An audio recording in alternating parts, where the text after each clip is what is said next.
Baju-baju yang dikenakan Lisa Mariana hari ini itu sangat menarik perhatian.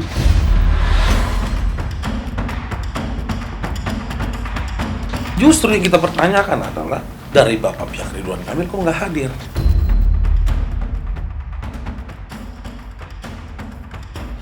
Bahwa pihak prinsipal tergugat tidak memiliki itikat baik dan tidak martabat dan tidak gentle membuktikan fakta yang ada di pengadilan.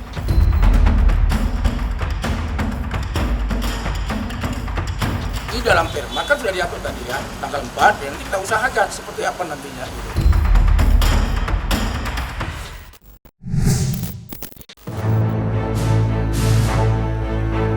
Meski sedang recovery, Lisa Mariana sempatkan hadir di persidangan perdana gugatannya terhadap Ridwan Kamil yang digelar di Pengadilan Negeri Bandung.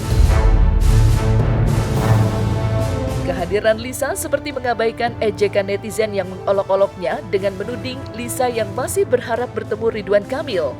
Entah mencari perhatiannya atau hanya tebar pesona belaka. Dan seperti yang sudah disampaikan kuasa hukumnya, Ridwan Kamil tidak dapat menghadiri sidang perdana gugatan perdata yang dilayangkan Lisa Mariana. Meski tidak dapat bertemu dengan Ridwan Kamil, Lisa yang hadir di persidangan dengan penampilan mencolok sukses menuai banyak perhatian. Lantas, apa kata pakar fashion melihat penampilan Lisa yang seakan-akan ingin tampil mencolok dan sempurna?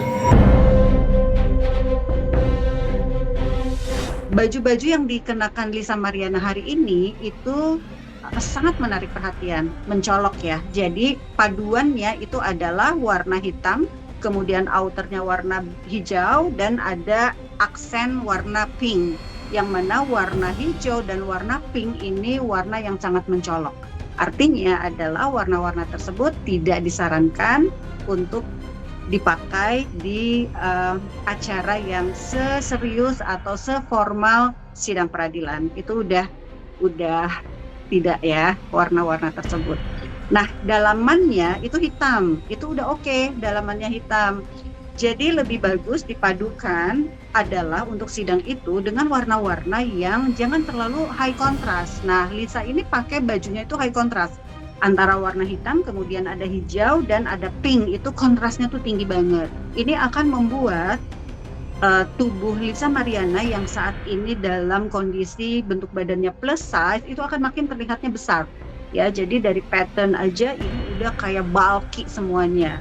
Ya, nah itu dalam hal bentuk tubuhnya. Jadi aksen atau kerahnya itu bisa dipilih yang berukurannya sedang. Jangan yang gede-gede kayak gitu. Nah ini tuh jadi udah mah mencolok, kemudian patternnya gede-gede, kemudian kontrasnya tuh high. Jadi ada 3 poin yang udah nggak terlalu pas nih untuk menghadiri sidang. Disarankan dalam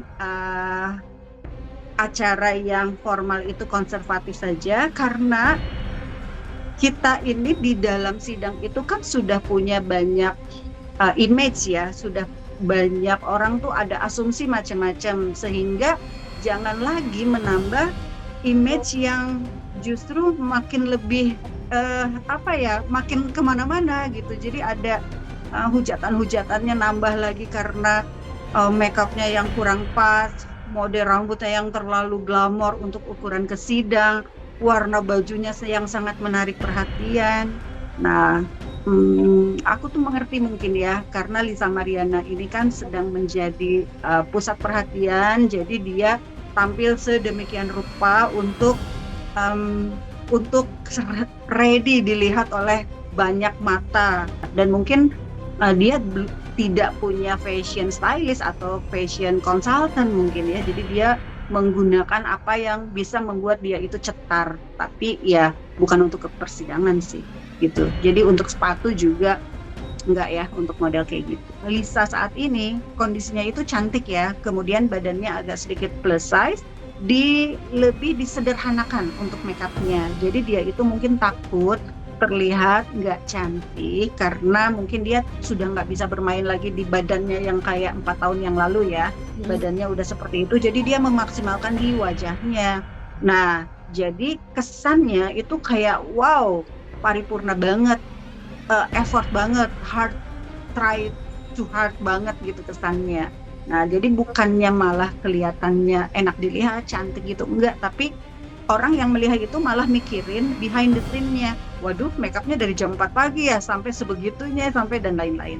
Jadi buat Lisa, sebaiknya makeupnya itu lebih disederhanakan saja, karena menurut saya mukanya itu udah lumayan cakep loh dia. Untuk wajahnya ya, bentuk hidungnya, bentuk dagunya, itu udah cakep. Sidang perdana yang sempat memanas berakhir dengan mediasi yang langsung dipimpin Ketua Hakim Pengadilan Negeri Bandung. Dalam mediasi tersebut, pihak Lisa mengaku kecewa atas ketidakhadiran Ridwan Kamil. Menurutnya, mediasi wajib dihadiri baik oleh penggugat maupun tergugat. Atas hal itulah, pihak Lisa menuntut Ridwan Kamil dihadirkan dalam persidangan dengan agenda mediasi yang rencananya akan kembali digelar pada 4 Juli 2025. Yang artinya masih ada waktu 1 bulan untuk kedua belah pihak menyusun rencana akan seperti apa kesepakatan yang ditempuh pada mediasi tersebut. Namun yang jelas, pihak Lisa yang berulang kali diwakilkan kuasa hukumnya berharap Ridwan Kamil bisa gentleman untuk menghadiri sidang mediasi.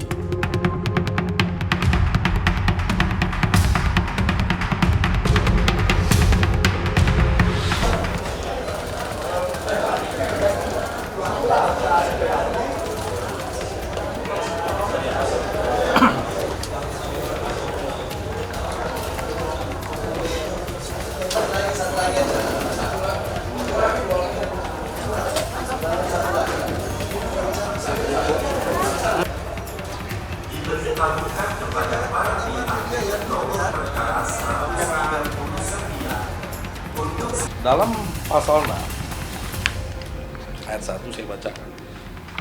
Para pihak wajib menghadiri secara langsung pertemuan mediasi dengan dan atau tanpa didampingi oleh kuasa hukum. Artinya apa? Di dalam proses persidangan perdata itu, si prinsipal atau pihak yang tergugat langsung itu wajib hadir hukumnya. Wajib hadir hukumnya. Sekarang, kalau dia tidak hadir, apa konsekuensi hukumnya? Jelas di pasal 7. Ya. Saya bacain. Para pihak dan atau kuasa hukumnya wajib menempuh mediasi dengan itikat baik. Klien saya hadir, walaupun dalam masa recovery, dia baru dari Malaysia, dia berjuang. Justru yang kita pertanyakan adalah dari Bapak Ridwan Kamil kok nggak hadir?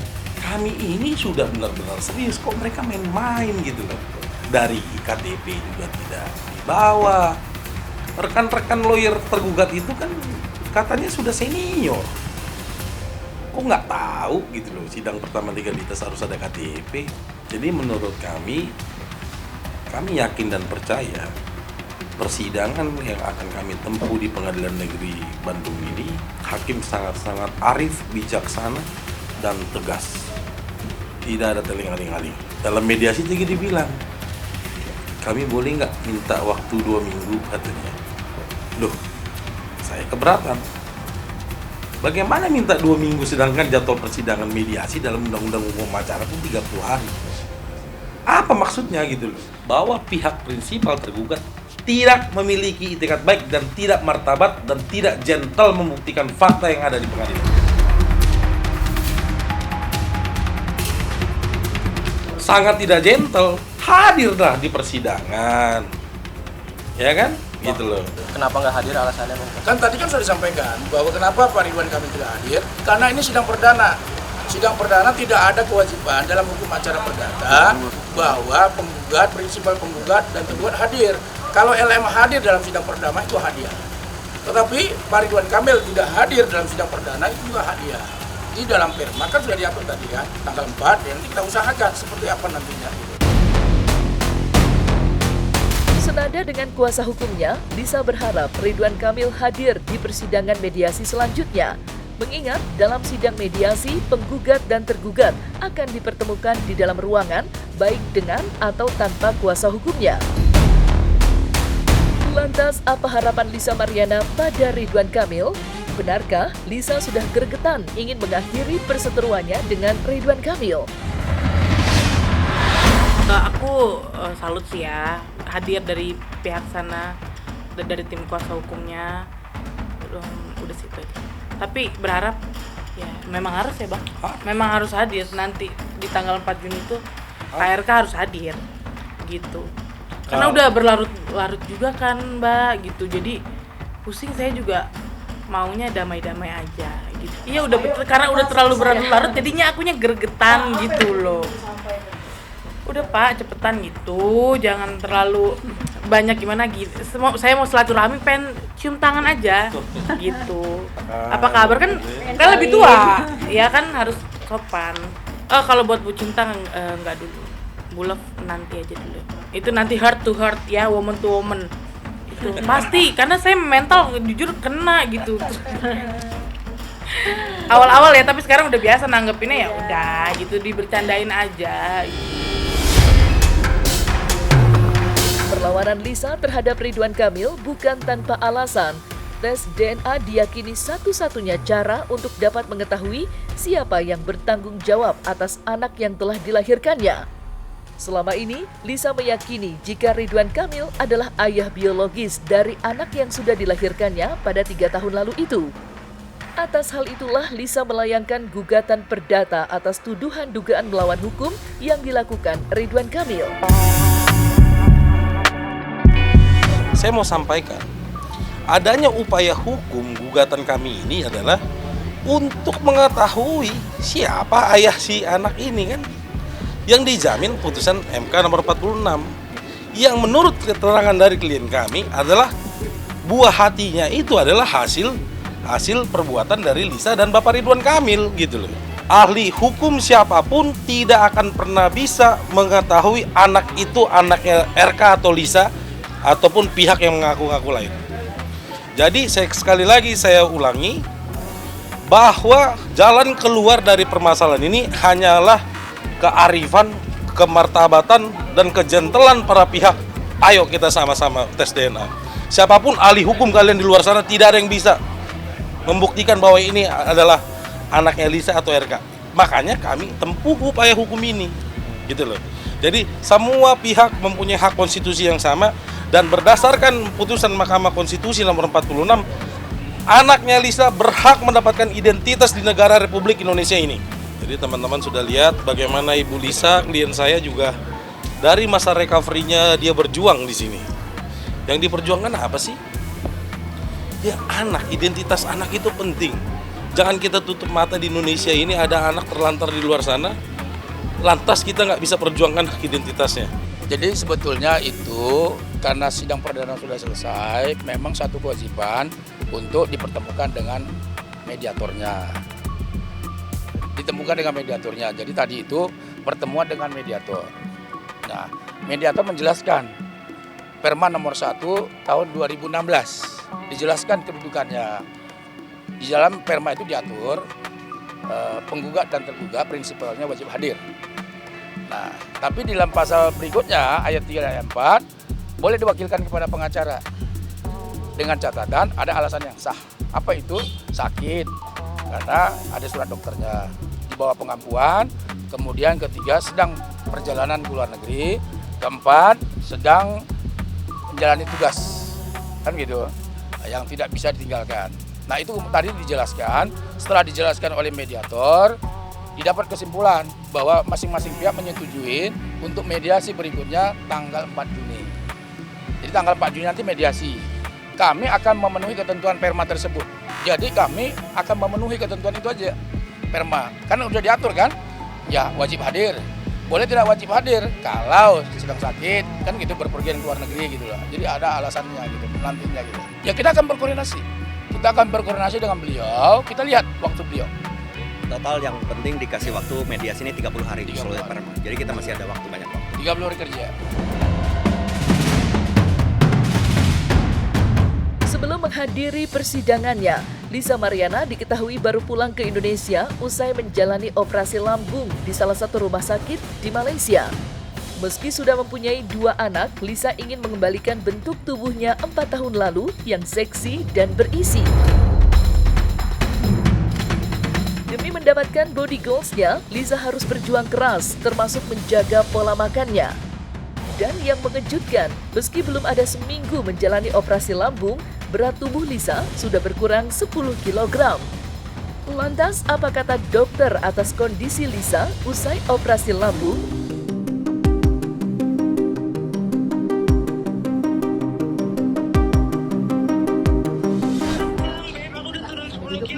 Sambil duduk kalian, Pak. Dari Malai, kayaknya dia udah turun 5 kilo nih. Oh, udah turun 5 kilo. 10 kilo. Oh, 10 kilo? Serius? Memang kalau habis bariatrik itu bypass itu harus sering jalan. Malah nggak boleh, ya jalan kaki. Nggak boleh. Sehari harus Berapa langkah gitu, aku lupa. Biometrik itu prosesnya sudah mempertaruhkan nyawa.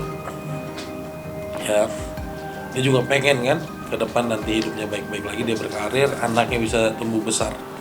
Saya rasa setidak baiknya orang tua, pasti dia akan berdoa dan berjuang untuk anaknya lebih baik daripada dia. Lisa jumpa saya sebab beliau mengalami berat badan yang sangat tinggi dan mendadak kenaikannya, dan hampir 100 lebih kilo ya, dan beliau ingin mencari solusi kepada masalah beliau. Secara lazimnya memang susah untuk pasien untuk mereka mau kurus selepas mereka telah mencecah satu berat badan yang spesifik. Jadi selain daripada masalah berat badan, Lisa juga rasa letih-letih, dan beliau rasa bariatrik ini, beliau juga rasa low self confidence ya dalam diri sendiri, dan beliau rasa bahawa beliau perlukan bariatrik. Dan memang bila langsung jumpa dengan saya, kali pertama jumpa dengan saya melalui online consult, dan saya bisa mendapat info berkenaan dengan apa gejala-gejala yang dialami oleh beliau, dan juga apa masalah-masalah kesihatan, dan juga bagaimana saya bisa membantu beliau.